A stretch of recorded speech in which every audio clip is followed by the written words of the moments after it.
Welcome to Through Immigrant Eyes, a podcast created by the Center for Immigrant Progress in hopes of amplifying and uplifting our voices as immigrants. As a grassroots organization, we believe that in order to empower our community, we must first listen to what they have to say. My name is Sandra Diaz, and I will be your host for this episode. In April of 2022, almost 2 years ago, Texas Governor Greg Abbott began what his administration is very inhumanely referring to as the busing strategy. He has regularly sent buses of recently arrived migrants, human beings, seeking asylum at the southern border to major cities across the United States. City officials note that these buses are arriving from Texas without notice or coordination, and the people aboard arrive with little information about the location or where to seek resources. At this point, Chicago is slowly running out of shelters with the coldest months of the year ahead. Most recently, these buses have begun to arrive in the surrounding suburbs of Chicago, including the Lake County area, in December when almost 50 migrants were dropped off at the Waukegan metro station. It is clear as day that these families and children are being used as political pawns once again, by being subjected to this cruelty from Texas Governor Greg Abbott and his administration. In this episode, we talked to Irma Barrientos, Program Manager at Mano Family Resource Center, a nonprofit organization in Lake County that has been supporting newly arrived community members settling into their new homes, and Helena Olea, Deputy Director at Alianza Americas, a transnational organization working to provide a more dignified and just way of life for all people living in the Americas. Let's get started. Hi, Irma. Thank you for joining us. Hi, Sandy. Thank you so much for having me. This is my first time on a podcast, so I'm very excited. Nice. Well, thank you for choosing us to be your first. Thank you. How long have you been a program manager at Mano, and what have been the biggest differences between your regular clients' needs and now the new clients you have since the recent migrants' arrivals? So, as a program manager, I was promoted to this position in July 2022. So it's been a little bit over a year. I had originally started at Mano in 2019 as a caseworker. Okay. So from there, I had moved up as a social worker, program coordinator, and now program manager. So I've been able to really see a variety of clients. Right. And then just the different types of needs. But compared to before the recent arrivals started coming into Illinois, the differences were, for sure, their knowledge base, right? So the population that we serve is mainly individuals who are undocumented. However, their children are citizens. So at least they have some type of knowledge of how, like, let's say public benefits work, like all kids, Medicaid, which is the medical coverage through Illinois. And compared to the new migrants, this is a completely new country, a completely new state for them, new set of rules, programs compared to their home country. So it really comes down to educating them from zero. We're starting from zero. Okay. And can you talk us through what's the typical process that an individual or a family will go through once they arrive to Chicago? Sure. So let's start at the border. Governor Abbott, he claims that he gives every individual a choice to which city they want to go to, right? Whether it's New York, Chicago, California, and from there they get bused. Typically they get dropped off at random locations, right? That they're not coordinated with, Texas is not coordinated with the with like J.B. Pritzker or IDHS here. So they could drop them off in front of Union Station, O'Hare. Yes. Okay. So that's how it initially started in August 2022. They were just being dropped off at random locations. So then from there, Mano was actually part of the SBA program. So it's called the Southern Border Arrivals. Okay. And we were assigned to a hotel. So first they get... they do like an intake assessment. They see like which vaccines they've taken. They get all of their information, name, date of birth, how many family members. And then from there, they'll get sent to a different shelter. Now it's changed. Okay. Now, when families get bused to Chicago, they actually have to go to police stations. So all over Chicago, they go to a police station and they register through 311, which is like a similar service to Lake County 211, like a referral service. and they get in queue. What that means is they have to stay at the police stations. They can't leave, because if they leave, they lose their line or their queue. From there, then families will be taken out to shelters in the hopes of like getting case management, finding some place to live, and like rental assistance, and just getting connected to like overall case management. Oh, okay. And then once they're in, so while they're waiting at the police station, they're just waiting to be Correct. processed Correct. and then put into a shelter. Yes. Okay. And then are there any resources that the city or the state are not providing, and you are, having been there, do you think should be providing? Overall, I think it's a capacity issue. Okay. Right? There, as of, I believe last week, the last time I checked, there's over 17,000 migrants that have arrived since August 2022. Oh, wow. So it comes down to capacity issue. There's so many community-based organizations, Hands on Deck, IDA, IDHS, they hire contractors, and just capacity is still over. Yeah. Okay. One thing too that we're really advocating for and pushing for is expedited work permits, and expedited TPS, which is temporary protective status, just so families can start working, right? They could really be able to put some roots down in their new home, in their new country. So for sure, it's capacity and needing an expedited work permit and expedited TPS. And then, so the people that are coming in, they're asylum seekers. They're looking for. Correct. Right. And then, where are they typically coming from? What countries would you say are like the main? The number one country for sure is Venezuela. We have a lot of families that are from Colombia, Cuba, Haiti, El Salvador. So those are the main ones. But for sure, the majority is going to be Venezuela. Yeah. Okay. And then how prepared would you say that the surrounding counties are for the situation? I know, like, just naturally we tend to migrate out of the city, and there's Lake County, DuPage, all of the surrounding counties are likely to see an influx of migrants once they start settling. How prepared would you say they are, and how is your team preparing for the Lake County area? So what we've been doing at Mano is growing our capacity. Prior to this, the program that I manage, it was just a staff of 5, right? A social worker, caseworker, another caseworker, and a housing assistant manager. Now we're growing up to 16, because if we're going to be able to serve everyone, we have to grow capacity. Right. But in regards to how will the county react, I don't think they've reacted, because the families are already here, right? We've already done surveys.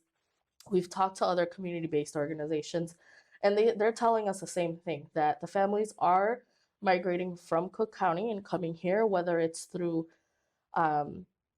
them knowing family members, friends, or even people that they like came, they came on the journey with them, or it's through the ASARAP program, which ASARAP is the Asylum Seekers Emergency Rental Assistance Program, which Mano is also involved, right? That's where we find apartment housings and help them out with financial assistance.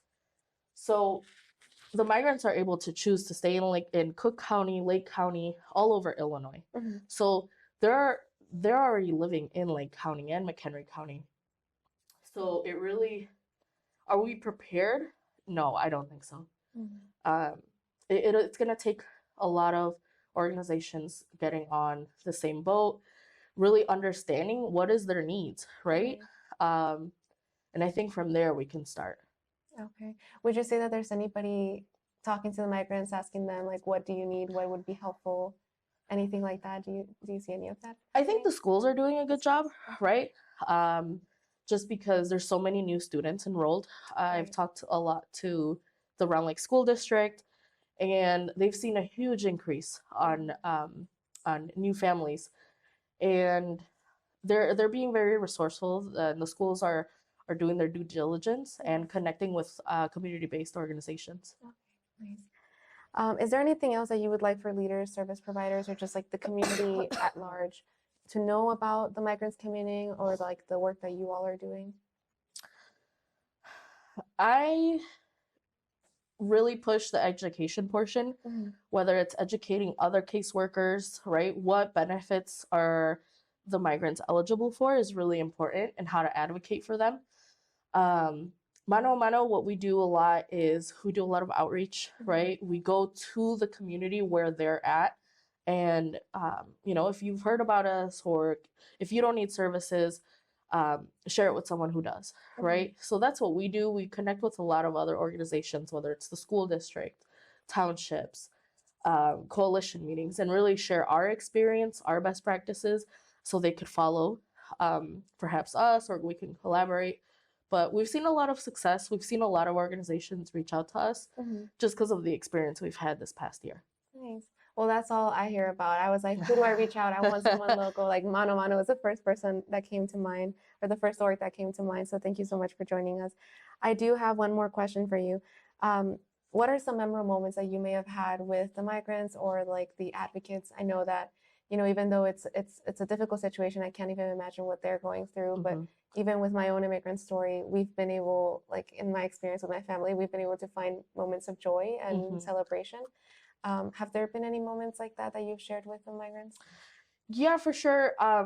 With myself and my team, just seeing the gratitude that they have, right? I'm really big on, I always tell my team, we serve and we receive everyone with a welcoming face, right? Where Mano is an Illinois welcoming center. So we hold all of those values, and the way that we serve our community is we treat them with compassion, wherever their needs are. And we really try to advocate for them and really do the education on our end, right? We want to provide them with the best quality service that we can. And then for them, what the feedback that I get, or my team gets, is they're very, very grateful.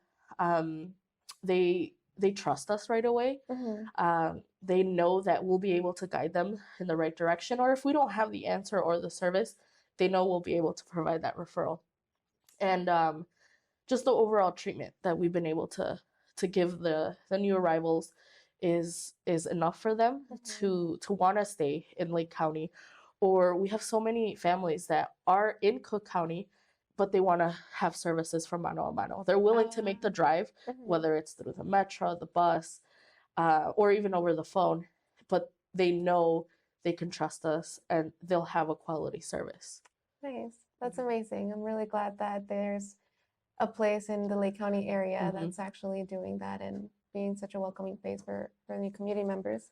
Thank you so much for all the work that you're doing, and the congratulations on the growth. And hopefully, we get to see more of each other, and other places where we can support. Just let us know. Thank you so much for joining us today. Thank you so much, Sandy. Welcome back to Through Immigrant Eyes. We will now continue this segment with Helena Olea from Alianza Americas. Hi, Helena. Thank you for joining us today. Hello, Sandra. Thank you for inviting me. Yeah. So I wanted to talk to you about the recent migrant arrivals and get a little bit more of an overall view of what's been happening. Can you give us a rundown of what we are seeing happen, the busing of migrants and the government's response, and when did this start happening? Well, what we are seeing is kind of a crisis that has been fabricated for a long time. And I really think we have to go back a few years, actually. And even it started before the pandemic with some of the policies and practices that were affected by the Trump administration. That resulted in many individuals and families who were planning on fleeing to have, to consider whether it was safe enough for them, whether they could do it at that time, or whether there was great risk of family separations, for instance. And so then the pandemic hit and the border was closed. And I think it's very important to underscore that under Title 42, which is a health provision, no person could arrive to the southern border and seek asylum and be allowed into the United States. And so this was a situation that prevented many persons who wanted to seek protection in the United States to even attempt to do so. When finally Title 42 was lifted on May of 2023, then more people started to arrive at the border. Simultaneously, we have other important developments in Latin America connected both to the rise of authoritarianism in some countries, to also great democratic upheavals in another of countries, particularly in South America, in Peru, and in Ecuador, which then have resulted in more people even considering that they are not safe and that they cannot continue living in those countries. Simultaneously, the Venezuelan crisis, which has been going on for a number of years, has also meant that a significant number of individuals, many of them who perhaps had sought protection or had moved to other countries in South America mainly, also were struggling with integration into those countries, particularly economic integration, and so they also started to move north. So all of this combination of situations has increased the flow of individuals to the United States. Simultaneously, authorities both in Texas and Arizona, and I am mentioning authorities because this is a policy of the governors, but in some cases it's also a practice put in place by cities like San Antonio, have decided that since they do not have capacity and they also do not want migrants to continue living in their states, what they are offering is they are busing them to other parts of the country. But there is a particular intention. They are telling individuals there are other places in this country who are pro-immigrant, where they will welcome you. They will give you housing. They will give you jobs. You will find everything you need, and you can go to New York, you can go to Washington, or you can go to Chicago. Are they giving them like an option to choose where to go, what city to go to? It really depends on the moment and the size of the flow. In some cases, it's really like arrows, New York, Washington, Chicago. In other cases, it's like we have buses for New York now, or we only have buses for Chicago now. And people have very little information when they are finally allowed into the United States. In some cases, it's on the basis of perhaps a film they saw or very basic and incomplete information that they receive. And that's how they end up in a bus. In some cases in the border, like in Del Rio, they tell them there is no shelter, no place for you to stay here. So either you get on one of those buses or you have to sleep on the street. And so based on that information, many individuals are jumping into the buses with the expectation that there are enough resources and opportunities to welcome them and to help them begin their integration process into the United States. And would you say the issue, I guess, lies on immigration policies and the preparedness of the border to process the people coming in? I think the problem is that there has never been a significant effort to integrate newcomers when they are asylum seekers. The United States has a very robust and well-funded refugee program for those who enter the country as refugees, but it has nothing for asylum seekers. And until this day, those efforts to receive and integrate newcomers have been undertaken both by families, communities, and civil society organizations. But when the flow of newcomers with very little community and family ties are as the current flow, what we are seeing is that there really is, the civil society does not have the capacity and the resources to welcome them. And that's how suddenly something that was really absorbed by private actors, including non-for-profit organizations, now has become this public crisis because the arrivals are much larger than what organizations can absorb. Could you, real quickly, could you explain what's the difference between an asylum seeker and a refugee? Sure. Refugees are individuals who left their country of origin, entered another country, and sought asylum in that other country, and they were granted asylum. But the United States has specific programs in which it, through an application process, it identifies individuals, usually families, particularly families with young children, who are then allowed to come into the United States. Those are refugees. Their protection needs have already been established.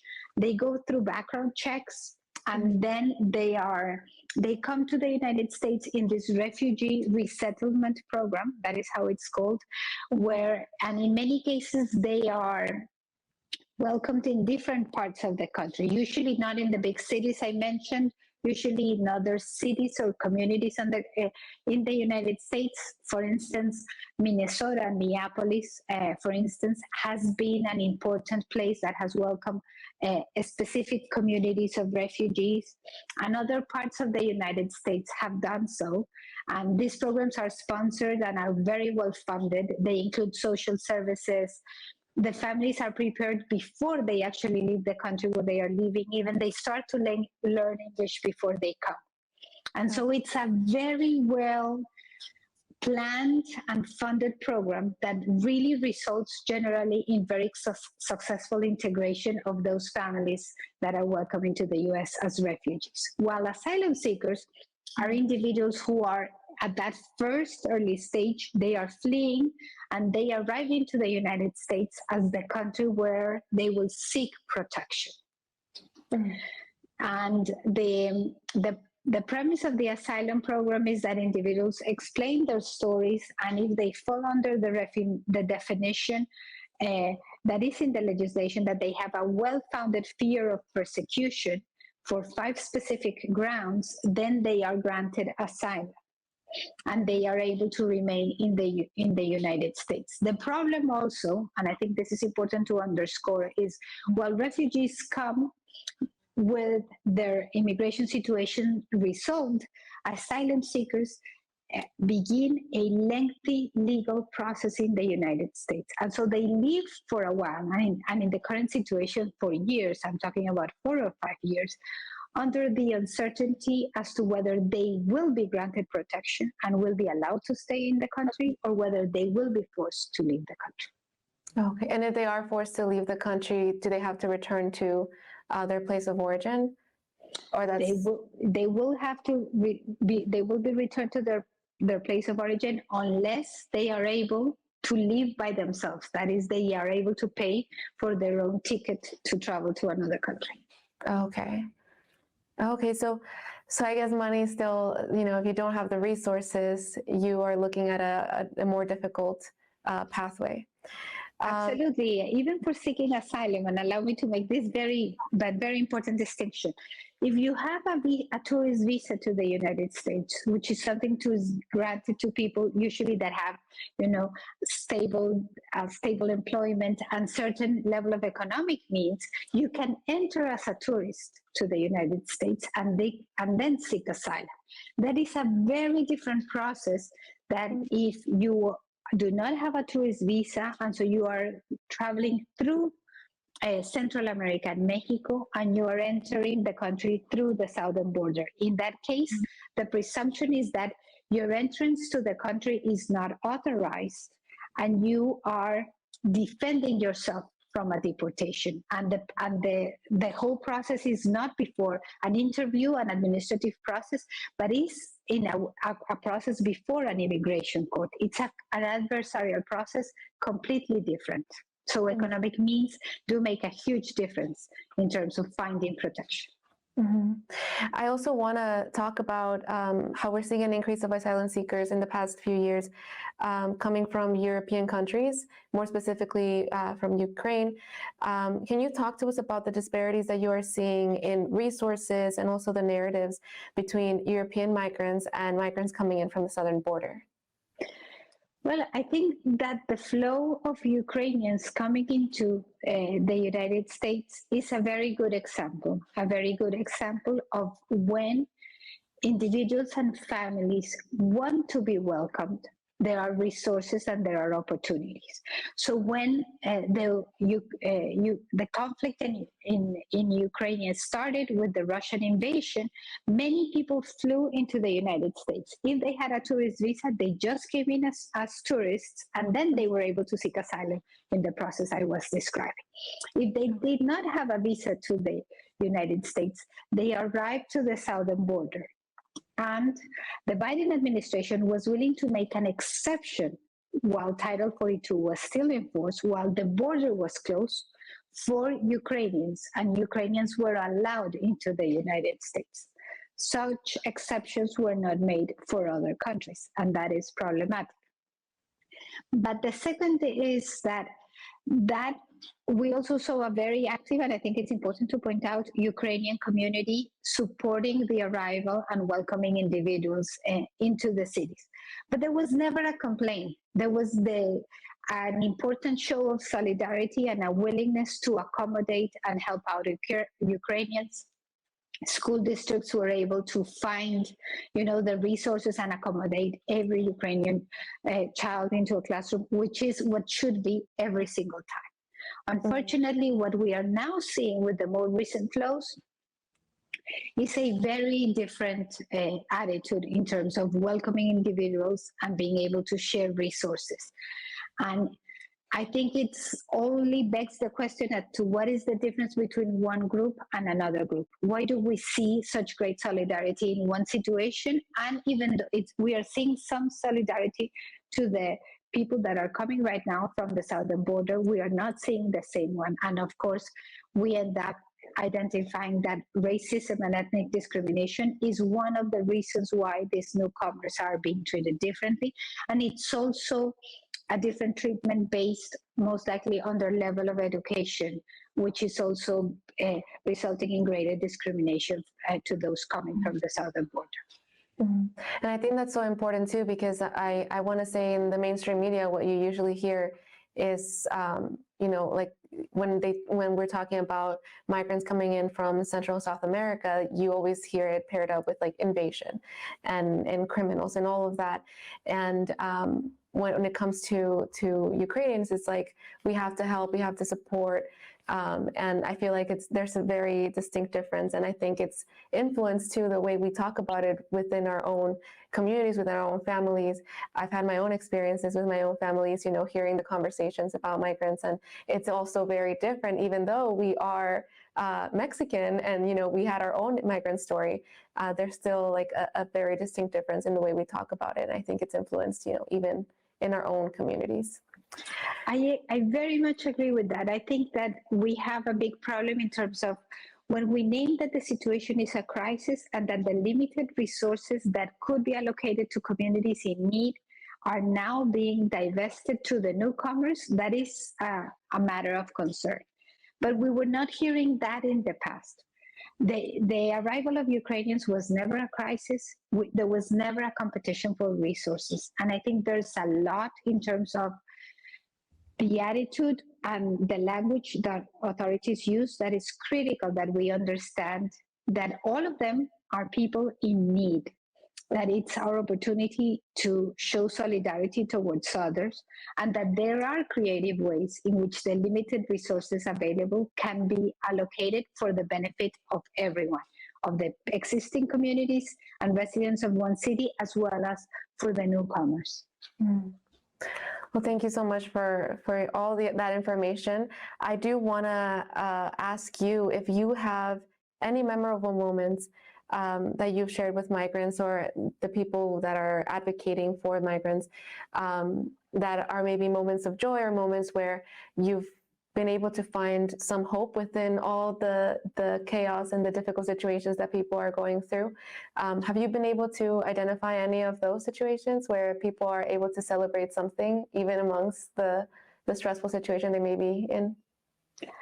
Yes, I think there are many moments that are very important. It's even making it to a place where they feel safe, where they are not, in constant fear for their own personal integrity or their life. That is a first moment of joy, which is very, very important. It's also a moment of joy when they are able to finalize their asylum procedure and they are granted asylum. That huge weight under their heads, under their shoulders, that is finally lifted, that allows them to think and project themselves and think that they have a future, is so a critical moment. And I think that the third moment, which is very close to my heart, are graduation ceremonies. Yeah. When you see parents and children, when you see those parents, their eyes of hope for what their children have been able to accomplish, I think are beautiful moments of the joy of migration. Yeah, and those are very memorable. Given my own experience, that's the biggest reason why my parents migrated, was to be able to give their children an opportunity for an education and just a better life overall. Yeah. Well, thank you so much, Helena. Thank you so much for joining us today. I hope you have a wonderful rest of your day, and thank you for all the work you're continuing to do. Thank you. Thank you for this podcast. I think it's a great initiative. Thank you.